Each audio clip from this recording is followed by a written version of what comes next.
നമസ്കാരം. യൂട്യൂബ് ചാനലിലേക്ക് സ്വാഗതം. നാം സാധാരണ കളിമണ്ണിനെ മോശമായിട്ടാണ് പറയാറ്.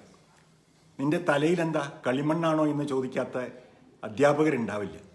അത് കേൾക്കാത്തവരും കുറവായിരിക്കും. എങ്കിൽ അവരെ ഓർത്തോളൂ, നമ്മൾ കഴിക്കുന്ന ഒരു പാരസെറ്റമോൾ ഗുളികയിലും 80% കളിമണ്ണാണെന്നും നാം ഉപയോഗിക്കുന്ന പൗഡറിൽ 70% കളിമൺ പൗഡറാണെന്നും നാം ഉപയോഗിക്കുന്ന ചെരുപ്പിൽ, റബ്ബർ ചെരുപ്പിൽ കളിമണ്ണുണ്ടെന്നും നാം ഉപയോഗിക്കുന്ന പിന്നിൽ കളിമൺ അതുണ്ടാക്കാൻ കളിമണ്ണ് ഉപയോഗിച്ചിട്ടുണ്ടെന്നും നാം വീട് പണിക്ക് ഉപയോഗിക്കുന്ന ഇരുമ്പ് സാധനങ്ങളെല്ലാം, വാഹനങ്ങൾ ഉപയോഗിക്കുന്ന ഇരുമ്പ് സാധനങ്ങളെല്ലാം പ്രോസസ്സ് ചെയ്തെടുക്കാൻ കളിമണ്ണ് ഉപയോഗിക്കുന്നുണ്ട് എന്നുള്ളത് പലർക്കും അറിയില്ല. പ്രത്യേകതരം കളിമണ്ണ് പൊടിച്ചെടുത്ത് ചേർത്താണ് ആ കളിമണ്ണ് പ്രോസസ്സ് ചെയ്യാൻ ഉപയോഗിക്കുന്നത്. ഞാൻ ഇന്ന് പറയുന്നത് അധ്യാപകർ ഉപയോഗിക്കുന്ന, അല്ലെങ്കിൽ നാം എല്ലാം ഉപയോഗിക്കുന്ന മറ്റൊരു വാക്കുണ്ട്. നിനക്കെന്താ കഴുതയുടെ ബുദ്ധിയാണോ? നീ എന്താ കഴുതയാണോ? ചിലർ അതിലും ഉപരി മരക്കഴുതയാണോ നീ എന്ന് ചോദിക്കാറുണ്ട്. എന്നാൽ ചോദിച്ചവരെല്ലാം അത് പിൻവലിക്കേണ്ട സമയമായി. ഇത് കേൾക്കുന്നവരെങ്കിലും അത് മനസ്സിലാക്കിയിട്ട് വേണം ഇനിയെങ്കിലും സംസാരിക്കാൻ എന്നാണ് എനിക്ക് പറയാനുള്ളത്.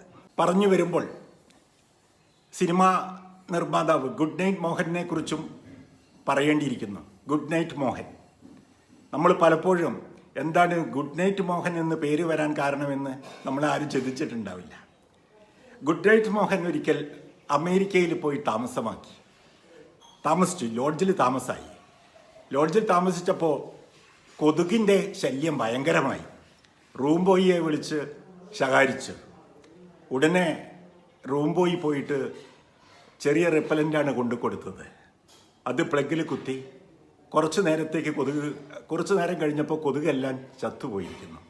ഇത് മോഹന് പുതിയ അറിവായി. ആ മോഹനൻ തിരിച്ചു വന്ന് കൊതുക് റിപ്പലൻ്റ് ഉണ്ടാക്കുകയാണ് ചെയ്തത്. അതാണ് ഗുഡ് നൈറ്റ് എന്ന നാം ഒക്കെ പലപ്പോഴായിട്ട് ഉപയോഗിച്ച റെപ്പലൻ്റ്, അതിൻ്റെ മെഷീനറിയും അത് ഉൽപ്പാദിപ്പിച്ചത് ഗുഡ് നൈറ്റ് മോഹനാണ്. ഗുഡ് നൈറ്റ് മോഹൻ്റെ അടുത്ത് നിന്ന് കോടികൾ കൊടുത്താണ് ഗോദ്രേജ് അത് സ്വന്തമാക്കിയത്. ഇനി നമുക്ക് വീണ്ടും നമ്മുടെ കഴുതയുടെ വിശേഷത്തിലേക്ക് കടക്കാം. ശബരിമലയിലൊക്കെ പോയാൽ കഴുതകളുടെ പുറത്ത് പമ്പയിൽ നിന്ന് ശബരിമലയിലേക്ക് സാധനങ്ങൾ കയറ്റിക്കൊണ്ടുപോകാൻ കഴുതകളെ ഉപയോഗിക്കുന്നത് കണ്ടിട്ടുണ്ട്. 10, 100, 100 ചില്ലാൻ കഴുതകളുണ്ടാവും.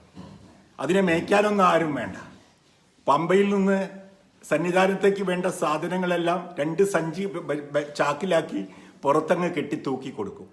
അത് ലൈനായിട്ട് സന്നിധാനത്തെത്തും. സന്നിധാനത്തുനിന്ന് അതേപോലെ തന്നെ തിരിച്ചും സാധനങ്ങൾ കൊണ്ടുപോകും. ഇപ്പോൾ ട്രാക്ടറാണ് കൂടുതൽ ഉപയോഗിക്കുന്നത്.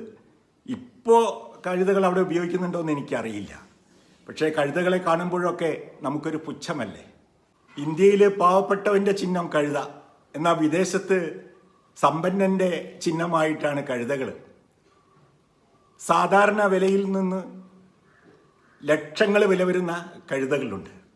അത്തരം കഴുതകൾ കേരളത്തിലൊരാൾ വളർത്തുന്നുണ്ട്. എന്തിനാണെന്നറിയോ? കഴുതയുടെ പാലിൽ നിന്ന് സൗന്ദര്യവർദ്ധക വസ്തുക്കൾ ഉൽപ്പാദിപ്പിക്കുന്നു. അത് ആയിരങ്ങൾ വില വരുന്നതാണ് ആ സൗന്ദര്യവർദ്ധക വസ്തുക്കൾ. അത് പലർക്കും അറിയില്ല. കഴുതപ്പാലിന് ലിറ്ററിന് 4000 രൂപ വിലയുണ്ട്. എറണാകുളം കോലഞ്ചേരി രാമപുരത്ത് എബിയുടെ വീട്ടിൽ കഴുത ഫാമുണ്ട്.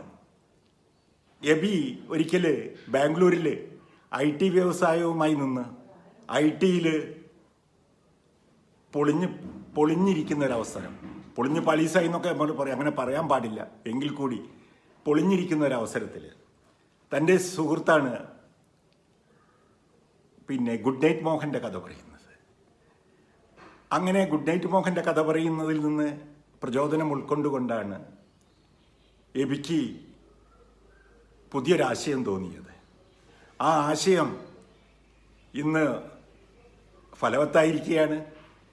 എബിയുടെ ഫാമിൽ 1000 കഴുതകളെയെങ്കിലും ഉണ്ടാവണമെന്ന് ആശിക്കുകയാണ് എബി ചെയ്യുന്നത്. എബിയുടെ ഫാമിൽ തമിഴ്നാട്ടിലെ സാധാരണ വിലയുള്ള കഴുതകളുമുണ്ട്. ഫ്രാൻസിൽ നിന്ന് ലക്ഷങ്ങൾ വിലമതിക്കുന്ന കഴുതകളുമുണ്ട്.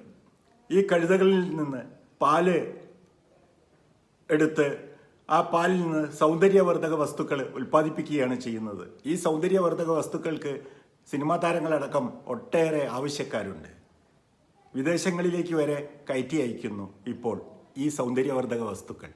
ഹോളിവുഡിലും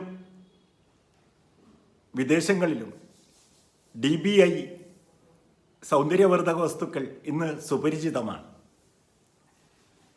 കേരളത്തിലും ഇവ ലഭിക്കാൻ തുടങ്ങി എന്നാണ് അറിവ്. കഴുതപ്പാൽ ഉൽപ്പാദിപ്പിക്കുന്നത് വളരെ എളുപ്പമുള്ള കാര്യമല്ല.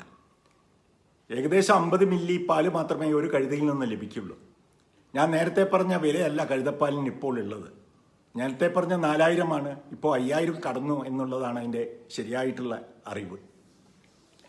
ഈ കഴുതപ്പാല് ഡ്രീഫീസർ എന്ന നിലയിലാണ് ഇവ തണുപ്പിച്ചെടുക്കുന്നത്, സംസ്കരിച്ചെടുക്കുന്നത്. ആസ്മ മുതലായ രോഗങ്ങൾക്ക് ഏറ്റവും ഫലവത്തായിട്ട് കാണുന്നത് ഈ കഴുതപ്പാലുകൾ. അതേപോലെ തന്നെ സൗന്ദര്യവർദ്ധക വസ്തുക്കളിൽ ഏറ്റവും പ്രധാനിയായിട്ടാണ് കഴുതപ്പാല് ഉപയോഗിക്കുന്നത്. സാധാരണ പാലിൽ പോലെയല്ല കഴുതപ്പാല്. സിങ്ക്, ഫോസ്ഫറസ് എന്നിവ കൂടുതലായിട്ട് കാണുന്നുണ്ട് കഴുതപ്പാലിൽ. രാജസ്ഥാനിലെ ബീക്കാറിൽ നിന്ന് ലേലത്തിലെടുത്തവയാണ് ഇതിൽ കൂടുതൽ. ഇതിൽ വളരെ കരുത്തനായ ഒരു കഴുതയുണ്ട്. ആ കഴുത ഒരു പരിചാരകന്റെ, ഭക്ഷണം കൊടുക്കുന്ന പരിചാരകന്റെ കൈവരെ കടിച്ചു മുറിച്ചു എന്നാണ് പറയുന്നത്. അതിനെ തളയ്ക്കാൻ 40 ആളുണ്ടെങ്കിലും കഴിയില്ല എന്നാണ് പറയുന്നത്. അതിനെ പ്രത്യേകം തന്നെ കരുതലോടുകൂടി തന്നെയാണ് അവിടെ വളർത്തുന്നത്. ഇണ ചേർക്കാൻ കൊണ്ടുവന്ന ഹലാരി എന്ന കഴുതയാണ് ഞാൻ ഈ പറഞ്ഞത്. ആ ഹലാരിനെ വേറെ തന്നെ ഒരു കൂട് നിർമ്മിച്ച്, അതിൽ കൂടെന്ന് പറഞ്ഞു കഴിഞ്ഞാൽ വിശാലമായ സ്ഥലമാണ്, വട്ടത്തിലും കമ്പിവേലി കെട്ടി അതിനുള്ളിലാണ് അവയെ വളർത്തുന്നത്. മെരുക്കാൻ കഴിയാത്ത കഴുതകളെ ഇണക്കാനേ കഴിയുള്ളൂ എന്നാണ് പറയുന്നത്. സാധാരണ കുതിരയൊക്കെ ആളെയും കയറ്റി പോകുമ്പോൾ പെട്ടെന്ന് കാലുമടക്കി വീണ് കഴിഞ്ഞാൽ ഉടനെ ചാടി എണീക്കും. പുറത്ത് ആളുണ്ടെന്ന് പോലും ശ്രദ്ധിക്കില്ല. കഴുതകൾ അങ്ങനെയല്ല. മനുഷ്യനെ പോലെ ഒന്ന് ആലോചിച്ച ശേഷമേ അതിൻ്റെ പ്രവൃത്തി, രണ്ടാമത്തെ ഒരു പ്രവൃത്തി ആരംഭിക്കുള്ളൂ. അതുകൊണ്ടൊക്കെ തന്നെയല്ലേ ആളില്ലാതെയും കഴുതകൾ ചുമടും താങ്ങി ശബരിമലയിലേക്ക് പോകുന്ന കാഴ്ച എന്നെ വല്ലാതെ ആകർഷിച്ചിരുന്നു. പാപം തോന്നിയിരുന്നു അന്ന്. അത് എന്താച്ചാൽ ആ മലകൾ ഇങ്ങനെ കയറി വരികയാണ്. അവയ്ക്ക് എവിടെ നിന്നാണ് ഭക്ഷണം കിട്ടുന്നത്, അവയ്ക്ക് എവിടെ നിന്നാണ് വെള്ളം കിട്ടുന്നത് എന്നൊക്കെ അന്ന് ആലോചിച്ചിരുന്നു. അന്ന് വീഡിയോ എടുക്കാനുള്ള ഒന്നും കഴിഞ്ഞില്ല. കാരണം നമ്മൾ നിൽക്കുന്നിടത്തു നിന്ന് കുറേ ദൂരെയാണ് അവ. ആ വീഡിയോ എടുക്കാൻ മനസ്സ് വന്നില്ല സത്യത്തിൽ. സാധാരണ ശബരിമലയൊക്കെ പോകുമ്പോൾ വലിയ മരങ്ങളുടെ ഫോട്ടോയും ഒക്കെ ഞാൻ പ്രത്യേകം എടുത്തിരുന്നു. അതൊക്കെ എൻ്റെ കൈവശമുണ്ട്. ട്രാക്ടറിൽ സാധനം കയറ്റിപ്പോകുന്നതിൻ്റെ വീഡിയോ ഒക്കെ ഉണ്ട് എൻ്റെ അടുത്തുണ്ട്.